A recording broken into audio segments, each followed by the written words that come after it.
अस्सलामुअलैकुम। आप देख रहे हैं कनाडा का मकबूल तरीन टेलीविजन प्राइम कनाडा टीवी और प्रोग्राम कनाडा हाइलाइट्स के साथ मैं हूं आपका मेजबान मोहम्मद उमर खान। नाज़रीन, कनाडा हाइलाइट में हम कनाडा के अहम मौज़ूआत आपके सामने रखते हैं और आज भी हम कनाडा, मॉन्ट्रियल, क्यूबेक और दीगर रीजन से मुतालिक अहम खबरें आपसे शेयर करेंगे। सबसे पहले हम आपको बताएंगे मॉन्ट्रियल से मुतालिक ही, क्योंकि ओल्ड मॉन्ट्रियल में फायरिंग का एक वाकया पेश आया और इस वाकये के पेश आने के बाद 4 अफराद को हिरासत में भी लिया गया है, जबकि एक शख्स के हवाले से उसकी तशवीशनाक हालत का भी बताया गया है। पुलिस इस हवाले से मजीद भी तहकीकात कर रही है। इसी स्टोरी के हवाले से मजीद भी आपको बताते हैं इस रिपोर्ट में। पीर की सुबह ओल्ड मॉन्ट्रियल में फायरिंग के बाद 4 अफराद को गिरफ्तार किया गया। गॉस्फोर्ड स्ट्रीट के करीब सेंट लुइस स्ट्रीट पर सुबह 3:15 बजे गोलियों की आवाजें सुनने के बाद ऐनी शाहिदीन ने 911 को इत्तला दी। ओहदेदारों ने जाए वकुआ पर मॉन्ट्रियल सिटी हॉल के करीब मुतादिद गोलियों के खौल भी बरामद किए। 4 मुश्तबा अफराद की शनाख्त की गई, जिनमें एक 29 साला शख्स भी शामिल है जो निचले जिस्म में जख्मी हुआ था। दूसरे मुल्जिमान में 2 25 साला मर्द और एक 36 साला शख्स शामिल है। इलाके में सिक्योरिटी का तयन कर दिया गया है। पीर की सुबह ट्रैफिक दरहम बरहम हो गया, क्योंकि वैली मैरी हाईवे से सेंट लॉरेंट बॉलीवुड जाने के लिए रास्ता बंद था।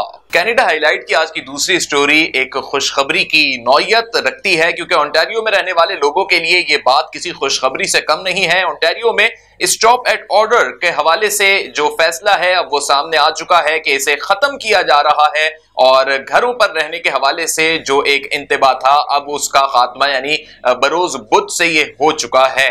लोग अब निकल सकेंगे, लेकिन घर से बाहर निकलते वक्त उन्हें एसओपीज का ख्याल रखना होगा। साथ ही इस ऑर्डर के खत्म हो जाने के बाद जो सहूलियात लोगों को मुयस्सर आ सकेंगी उसमें क्या क्या चीजें शामिल हैं जानते हैं इस रिपोर्ट में। 2 महीनों के बाद ओंटारियो का स्टॉप एट होम ऑर्डर बुध के रोज सरकारी तौर पर खत्म हो गया है। तहम सूबा अपने दोबारा खोलने के मंसूबे का पहला मरहला 14 जून तक जल्द शुरू नहीं कर सकता। लिहाजा सवाल यह पैदा होता है कि ऑर्डर के इख्तिताम और ओंटारियो के दोबारा खुलने के मंसूबे के आगाज के दरमियान क्या क्या हो सकता है। हुकूमत के मुताबिक सूबे भर में इमरजेंसी ब्रेक के तहत पहले जो इकदामात मुतारिफ करवाए गए हैं वो आइंदा भी लागू होंगे। इन इकदामात के तहत आप क्या कर सकते हैं और क्या नहीं कर सकते हैं, इस पर एक नजर डालते हैं। 3 जून को गैर जरूरी वजूहात की बिना पर अब अपना घर छोड़ना गैर कानूनी नहीं होगा। अप्रैल में स्टॉप एट होम ऑर्डर नाफिज होने के बाद से यह पहला मौका होगा घर में कयाम के जैसे ही ऑर्डर की तरह रिहायशी अपने दोस्तों और कुंबे के बाहर 5 लोगों की हद तक मिल सकते हैं। अगर तमाम अफराद एक ही घराने से हों तो 5 अफराद से ज्यादा के इज्तिमा की इजाजत है। जो अकेले रहते हैं वो दूसरे घर वालों के साथ जमा होने के लिए आजाद होंगे।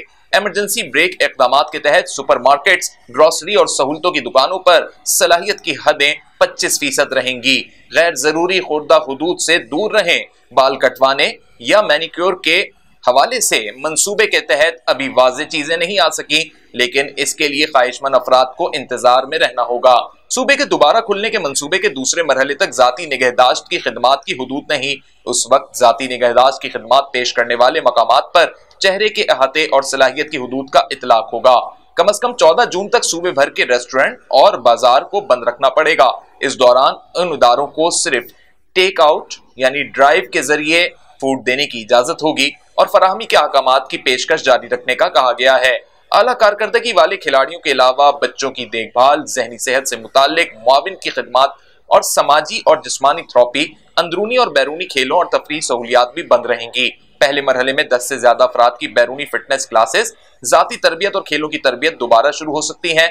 घर के अंदर या बाहर ज्यादा से ज्यादा 10 अफराद शादियों, जनाजों और दीगर मजहबी खिदमात में शरीक रह सकते हैं।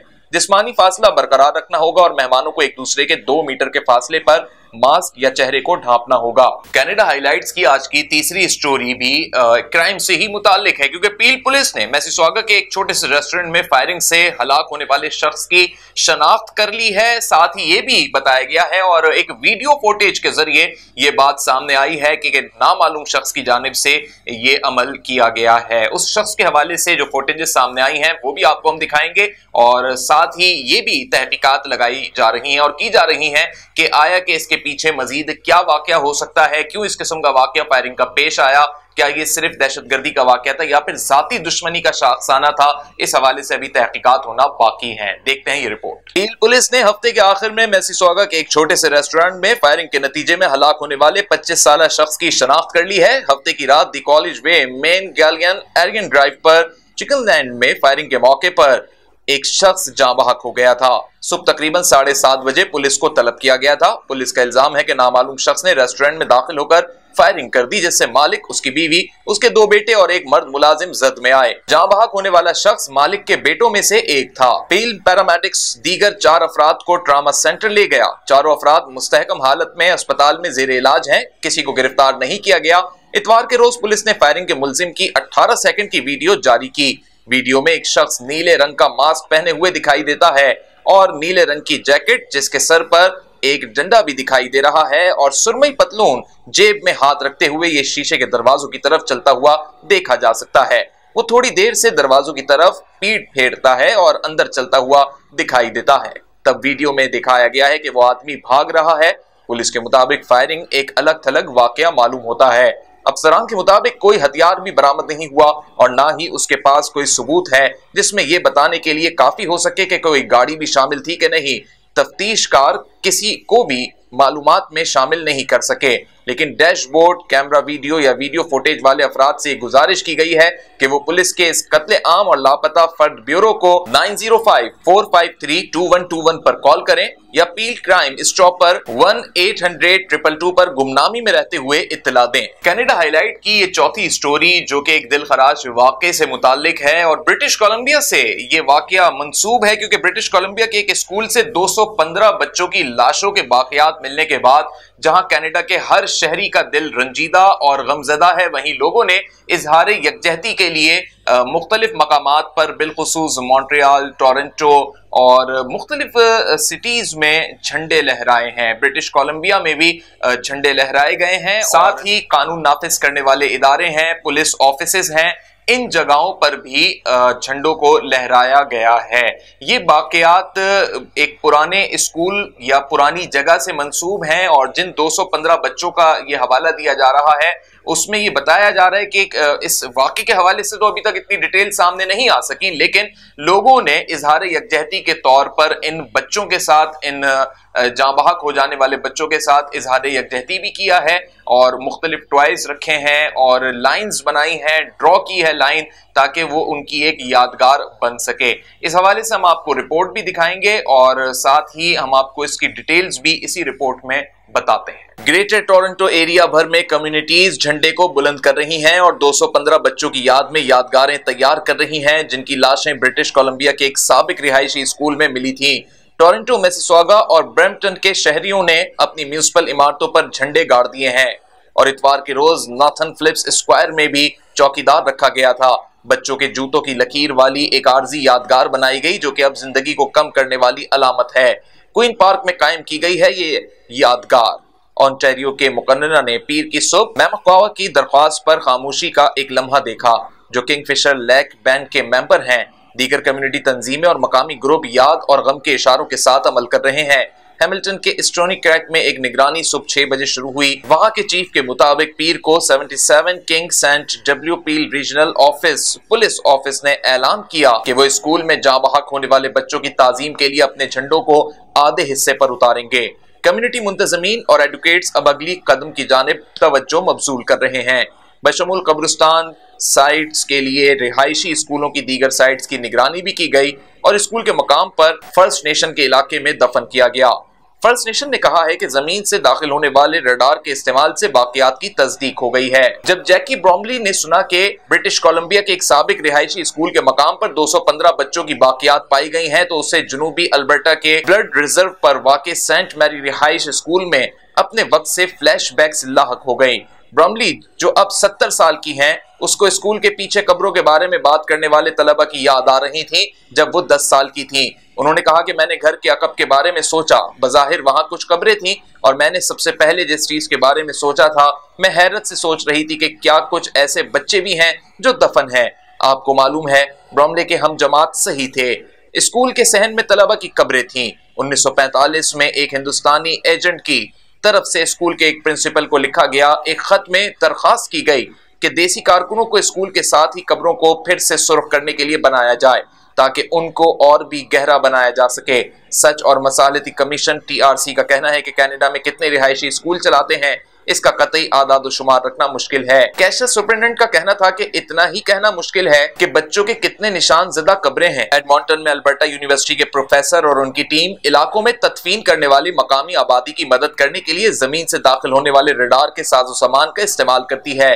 उन्होंने कहा कि जीपीआर और ड्रोन जैसी रिमोट सेंसिंग टेक्निक गैर निशानज़दा कब्रों का सर्वे करने में बहुत जरूरी है। सुपरिटेंडेंट ने कहा कि साइंसी शवाहिद में जो ताकत हम फराहम कर सकते हैं उसमें ये तमाम तर सहूलियात मौजूद हैं। इसकी जरूरत नहीं होनी चाहिए, बिरादरियों की बात भी सुननी चाहिए, लेकिन मुझे खुशी है कि इसमें बिरादरियों की हिमायत की जाए। तमाम आदाद शुमार की मिल्कियत और रसाई कम्युनिटी के पास है।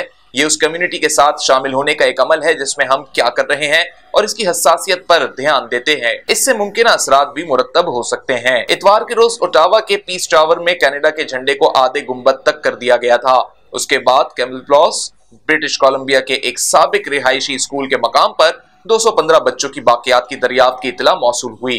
कनाडा के हेरिटेज डिपार्टमेंट ने कहा कि कनाडा में तमाम विफाकी इमारतों और इदारों के झंडों को अगली इतला तक कम किया जाएगा।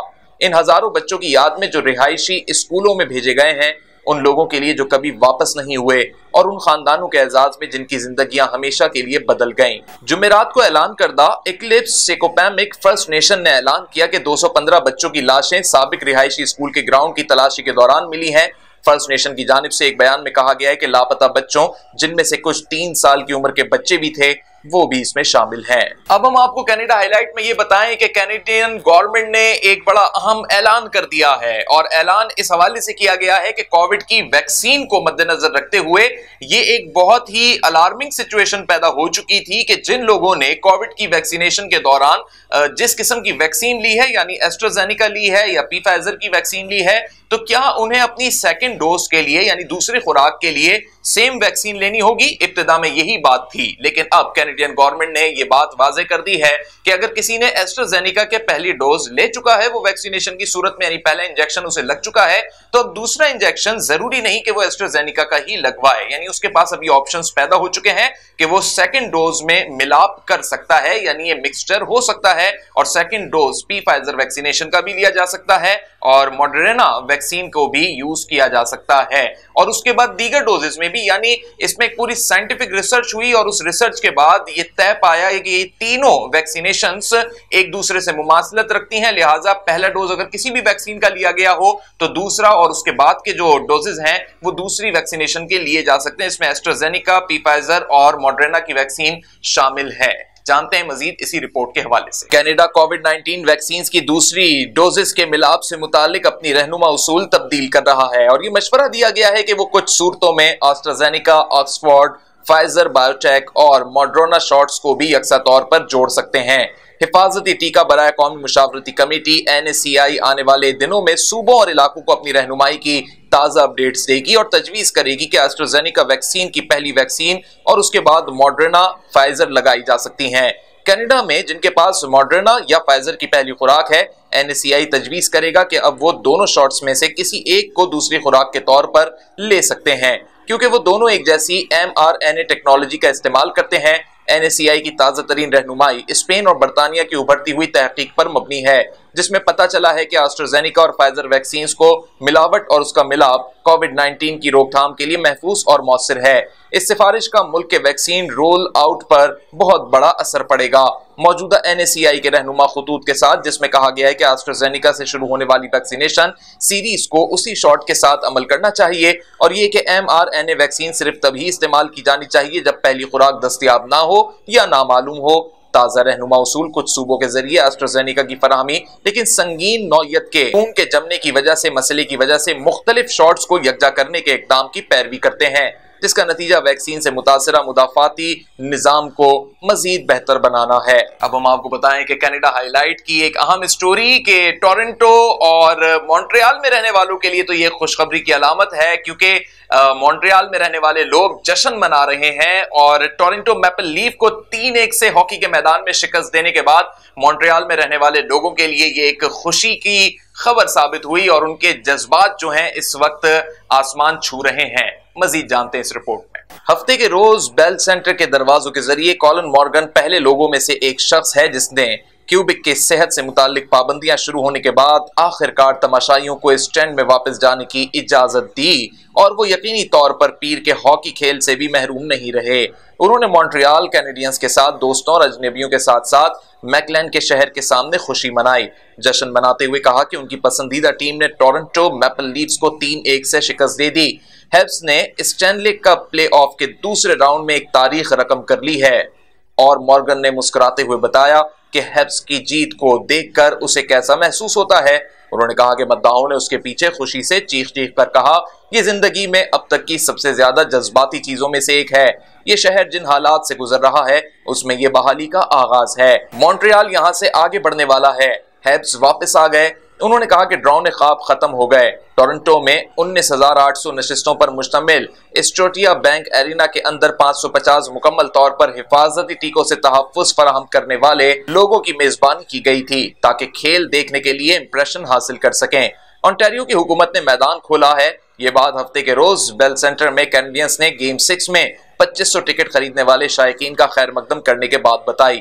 मार्च 2020 में कोविड-19 वबाई बीमारी के आगाज के बाद इस सूबे में पहले NHL की भीड़ की इजाजत है। कैनेडियंस ने 1979 के बाद प्ले ऑफ में लीव का सामना नहीं किया था।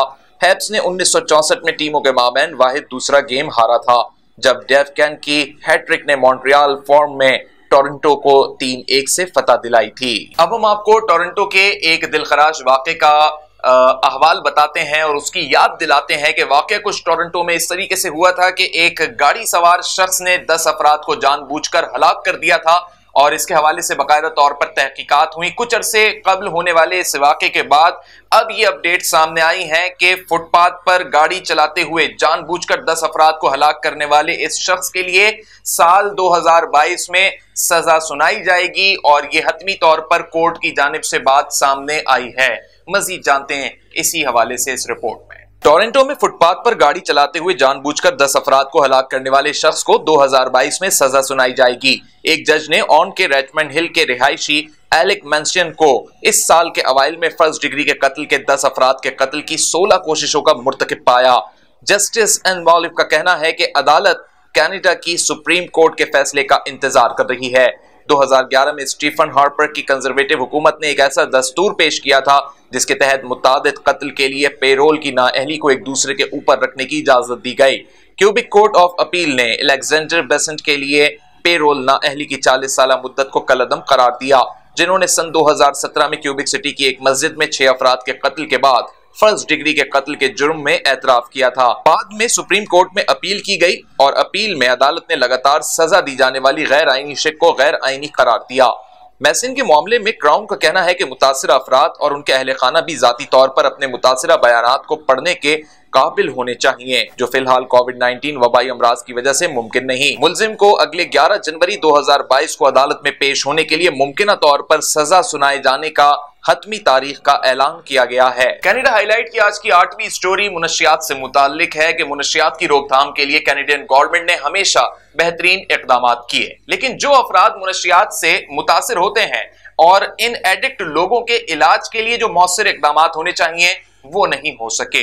लिहाजा इसी बुनियाद पर रिच मैपल के पार्लियामेंटेरियन है मार्क डेल्टन की जानिब से नशे के मौसर इलाज के फुकदान को तस्लीम करने का मुतालबा कर दिया गया है और उन्होंने ये मुतालबा इसलिए किया है कि कैनेडियन गवर्नमेंट इस बात को समझे कि हमने नशे से मुतासरा लोगों का मौसर इलाज कैसे करना है। ना सिर्फ उनका मौसर इलाज बल्कि ये पूरी एक स्ट्रेटेजी है जो उन्होंने अपने बयानिए में बताई है और उन्होंने ये भी बताया है कि उसके असरात क्यों खत्म नहीं होते जब तक सिर्फ नशा ही करने वाला शख्स नहीं बल्कि उसकी फैमिली के लोगों का भी ख्याल ना रखा जाए, उस वक्त तक नशे के असरात खत्म नहीं हो सकते।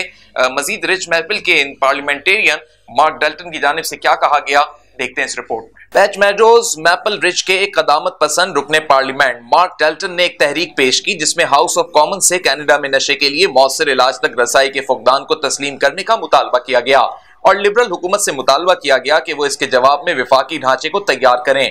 इस बहरान की तरफ एमपी डेल्टन ने कहा कि वाज़ेह है कि कनाडा में मुनशियात के बहरान से कैनेडियन खास तौर पर वबाई अमराज के दौरान तबाह को नताइज भुगत रहे हैं। विफाकी ढांचे के साथ हकीकी और मौसर इलाज बहुत से कैनेडियन के लिए ज्यादा काबिल रसाई होगा जो खतरनाक मादों पर इन्हिसार करते हैं। इस विफाकी फ्रेमवर्क में दर्जे झेल चीजें शामिल होंगी। सूबों, म्यूनिसिपैलिटियों और सेहत की देखभाल फराहम करने वालों के साथ मुशावरत के लिए डिजाइन करदा बेहतरीन अमल, रहनुमा खतूत और तवीलुल मियाद मंसूबे, मखसूस आबादी, मकामी लोगों और खतरे से दो चार नौजवानों के लिए अहदाफ की हिकमत अमली, नशे की निशानदही करने और मुलाजमीन की मदद फराहम करने के लिए आजिर के बारे में आगाही प्रोग्राम, इलाज में अफराद और उनके अहल खाना के लिए आर्जी माली मदद में इजाफा, जरूरत से ज्यादा खुराक से मुताल्लिक अमवात अक्सर वाजे होती हैं और बजा तौर पर ये एक अलमिया साबित हो रहा है। डाल्टन ने कहा कि रिकॉर्ड शुदा तादाद में लोग हलाक हो रहे हैं, लेकिन ये सिर्फ इस्बर्ग का इशारा है। हजारों जिंदगियां दाव पर लगी हुई हैं। अब हम आपको कनाडा हाईलाइट में क्यूबिक के कुछ आदाद शुमार शेयर करेंगे जो कि कोविड-19 से मुतालिक हैं। क्यूबिक से आने वाले ताजा आदाद शुमार के मुताबिक कोविड-19 के नए केसेस की तादाद 276 है और गुज़िश्ता 48 घंटों में एक शख्स जहां बहक हुआ है, जबकि कंफर्म केसेस अब तक क्यूबिक में 3,70,319 पे जा पहुंचे हैं। और जब से ये कोविड इंट्रोड्यूस हुआ है तब से क्यूबिक में अब तक जहां बहक होने वाले अफराद की तादाद 11,128 हो चुकी है। दूसरी जानिब अस्पतालों की इस वक्त जो सूरत हाल है उसमें क्यूबिक के तकरीबन 362 अफराद जेर इलाज हैं और आईसीयू में 89 अफराद को मुंतकिल किया गया है गुज़िश्ता 72 घंटों के दौरान, जिनकी हालत खतरे में बताई जा रही है। इस वक्त जो मजीद वैक्सीन्स तलब की गई हैं उनकी तादाद 79,798 है, जबकि अब तक दिसंबर 2020 से लेकर वैक्सीनेशन की तादाद 55,83,075 हो चुकी है, जो वैक्सीन्स फराहम की जा चुकी हैं और लोगों में ये वैक्सीन्स लगाई गई हैं, जिसके बाद ये आदाद शुमार अब कम होते हुए दिखाई दे रहे हैं। और इन्हीं आदाद शुमार की बुनियाद पर महकमा सेहत की जानिब से और क्यूबिक के प्रीमियर की जानिब से ये इंदिया दिया गया है कि अन करीब ऑरेंज जोन में जाने वाले यानी रेड जोन का खात्मा होने वाला है और साथ ही इन आदाद शुमार में अगर मजीद कमी वाक़ई होती है तो क्यूबिक के अंदर जिंदगी मामूल के मुताबिक आती हुई दिखाई देगी। आज हम कनाडा हाईलाइट में आपको कनाडा के मौसम के हवाले से भी बताते हैं, तो आइए मौसम का अहवाल जानते हैं।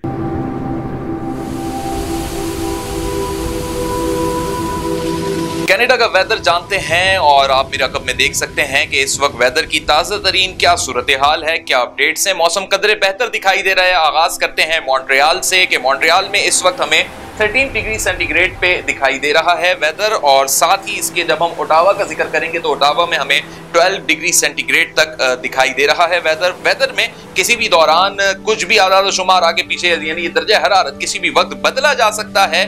वेदर के हवाले से कोई भी बात हतमी नहीं हो सकती, लेकिन इस वक्त वेदर की जो सूरत हाल है, अगर मैं बैनक्रॉफ्ट की बात करूं तो वहां पर भी 12 डिग्री सेंटीग्रेड है और पीटरबर्ग में 11 डिग्री सेंटीग्रेड है, जहां पर अब तक ये अंदाजा लगाया जा सकता है कि सर्दी की शिद्दत में बतदरीज दूसरी जगहों के ज्यादा इजाफा है। किंगस्टन में भी तकरीबन हमें 12 डिग्री सेंटीग्रेड दिखाई दे रहा है और टोरंटो की अगर मैं आपको फिगर दिखा रहा हूं तो यहाँ पे 16 डिग्री सेंटीग्रेड पर है और साथ ही इसके पैरी साउंड में 12 डिग्री सेंटीग्रेड है और वेल्टन में 16 डिग्री सेंटीग्रेड हमें दिखाई दे रहा है।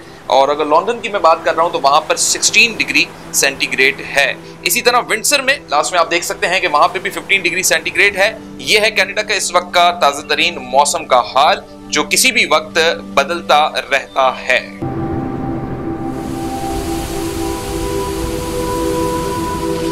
कनाडा हाईलाइट से फिलहाल इतना ही। कनाडा से मुतालिक कोई भी खबर आपको जाननी हो तो प्राइम कनाडा टीवी देखते रहिए। मोहम्मद उमर खान को दीजिए इजाजत। अल्लाह हाफिज।